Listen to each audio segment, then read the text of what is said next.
best thing is to develop some rapport. So especially if you're working with Indigenous people, just say hi, how are you? And maybe get to know a bit about them. Do they have a family? Where are they from? And that kind of will just ease them. And so when you start asking some pretty personal questions, they're more likely to respond to you and feel more comfortable to be able to answer those questions. For us, our culture is very important because there's a level of respect. The medicines we make, the foods we eat, how we teach.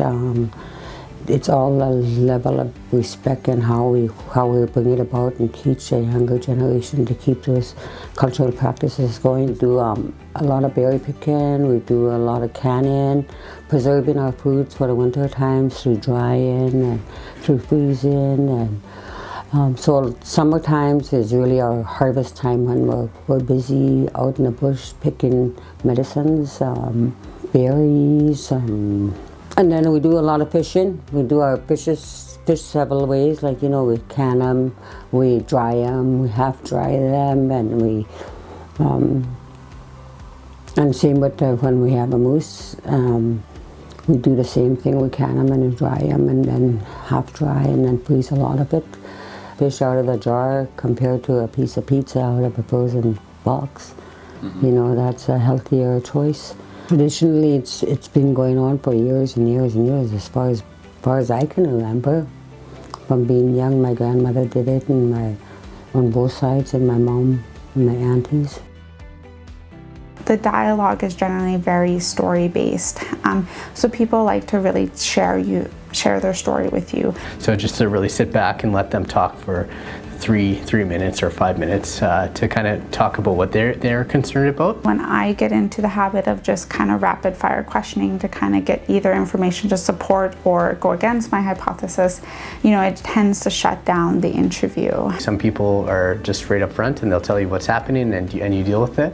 But some people, you can kind of see something's happening, so you kind of have to prod on it. A sensitive question or something that they may have any embarrassment about or they're very nervous about, they usually will bring it up last. So they may bring up something much more benign, like, oh, I'm here for a blood pressure check, and something like that, before they get to, I'm having, I've been noticing I have blood in my stool. In some cases, you just have to really watch out when you're just about to leave the door and they bring something up. That might be the crucial moment where they're going to tell you something that they've been having a hard time disclosing. And so that might be the big issue that they didn't want to talk to you initially about, but found the courage to just before you left. Our voice has been silenced for so long, it's really hard for people. And it's really hard to people, like, you always say, oh, we're all born equal, why don't you people just get over it? But that's not true, because after 5 generations of not being heard and being herded, it's really hard for people to stand up and get what they need, especially like out of healthcare, out of education, a lot of the different things where you see where we're hurting. We've always been told, where we fit in, and we ourselves don't sort of demand that the control of our healthcare and education. As a medical professional, you need to bring out plain English. Speak to them on terms that they will understand, because if you use high-tech medical technology words, they're not going to understand. And they can go back to their family saying, I don't know what the doctor said, but he said I had this, and I think it's a deadly disease. In the context of working with First Nations people, that comes with an onus to be very self-reflective over our own cultural values and biases, which we all have. And so it's not like a shaming the practitioner thing, it's just being aware that sometimes we'll all treat people with less respect than they deserve just because of our human nature. But it's about being mindful when that happens, like thinking about the times, like when did one encounter with a First Nations person go really well, and what was the dynamic there, as a self-reflective exercise versus, an encounter that didn't go well. When it comes to reciprocity, so First Nations people historically, and I feel like it goes on, is that money was never really a thing. So it was all about trade, and that includes trades of knowledge and healing and that sort of thing when it comes to sharing gifts or services, I guess. Having people come in and do all this work is not that they're not grateful, but there's often becomes this like separation because they feel, they often may feel like they're not giving anything back, that they're not doing anything. And so it sours the relationship, or at least doesn't allow it to flourish.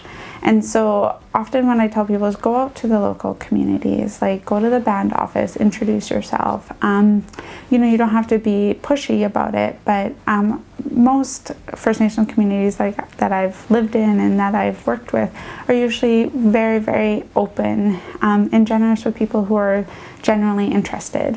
And so that allows them to feel like they're doing their part of reciprocity. So they're so you're meeting them where they're at, and they're able to build relationship with you, in their strength when there's not that power differential.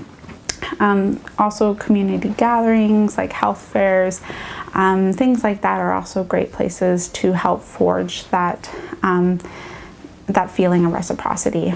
The trust thing is a big one for the doctors. Like they need to trust our people. We don't just go to the doctors just for the sake of going to the doctors. We mean business when we go to the doctor.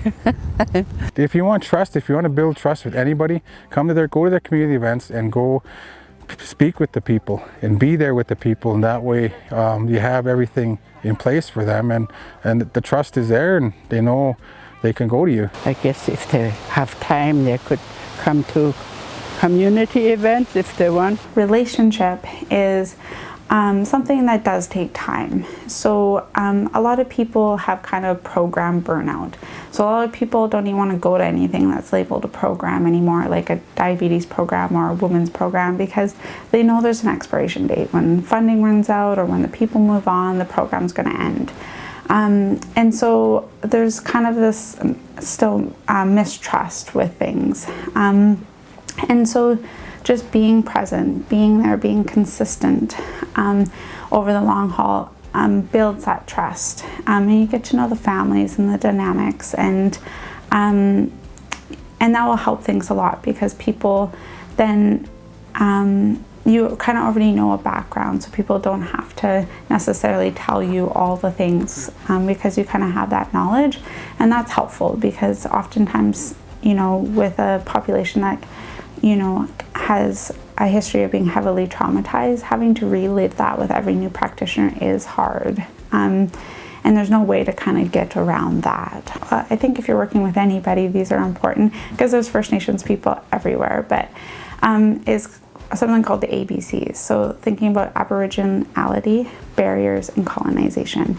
So essentially gaining an understanding of what it means to be an Aboriginal person or an Indigenous person, which is the term we prefer in Canada. And so that means that we have most Indigenous cultures, although vastly different, have very common threads. And so some of the common threads are the fact that we do believe in a creator and a Mother Earth, and that the combination of the two has what gave us everything we have. That the spirit that we're all connected.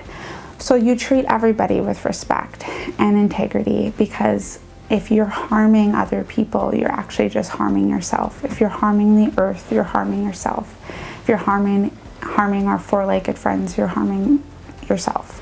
So it's this idea that, be the best person you can be so that you minimize the harm that you do to yourself. For me, I'm a little non-trusting person to give my life story, but I need to learn a person's personality, whether it's a doctor or a nurse or whoever. I'm more prone to honesty. For me, I need to spend a lot of time. I mean, they don't need to, or I don't need to pour out my life stories all the time. I mean, it'll take time, to build that trust, boundaries, whatever you want to call it, because you can't just jump in and say, okay, I will, trust who you are, because I've been hurt by that, I've been betrayed by that, so it'll take time for me. Or provide service for Indigenous people, particularly First Nations. It's nice to understand some of the services they have provided. So they have a non-insured health benefits drug list that shows all the drugs that are covered for First Nation people. So when I'm talking to a First Nation patient, I review it and see which medication, because sometimes they're only covered for 5 milligrams of a drug as opposed to 2.5. So you have to just really know which drugs are covered to.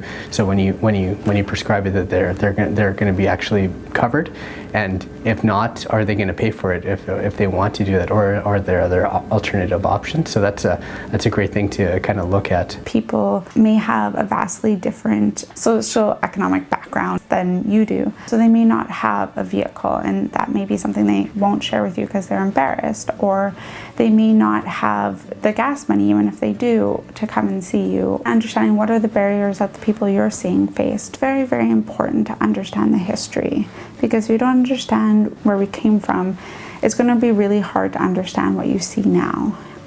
So understanding residential schools and what had happened to some of the people who went through that, and then the multi-generational effects of that. You know, when people are engaged in medicine that they believe in, that ties them to their culture and their traditions, it makes them stronger. You know, there's very few drugs now that are completely incompatible with any sort of herbal remedies, or a lot of herbal remedies. It can be married. So if people want to engage in both, I don't think it has to be an either or. And you know, if you're not sure, based on if they're on very complicated or sensitive Western medical therapies, there's great pharmacists that work in the hospitals and some in the community that, you know, this is their expertise. That go and look at all the nuances of how maybe certain herbal remedies may affect their Western therapies. The medicine we use is blessed by the person that picks it. I'm using traditional medicines, like I probably have arthritis and I always use it all the time. If they totally believe that that medicine is going to work on them, and it's between them and the Creator again to start with that belief work. You know, when people are engaged in medicine that they believe in, that ties them to their culture and their traditions, it makes them stronger, and that can only lead to positive outcomes.